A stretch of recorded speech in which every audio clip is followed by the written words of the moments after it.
লা তাহজান ইন্নাল্লাহা মানা।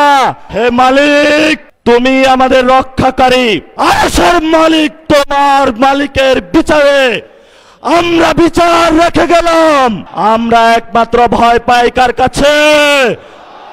আল্লাহ ছাড়া আমরা কারো কাছে ভয় পাই না।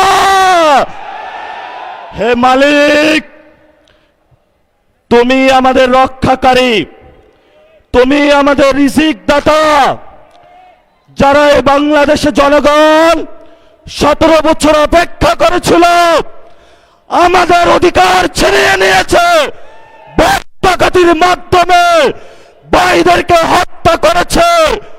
আরশের মালিক, তোমার মালিকের বিচারে আমরা বিচার রেখে গেলাম। তুমি তাদের দৃষ্টান্তমূলক শাস্তি বাংলার মাটিতে জনগণের সামনে করবে। আমরা আজকে তোমার মসজিদের সামনে বিচার রেখে গেলাম। বাংলাদেশের মানুষ হতাশ হবেন না।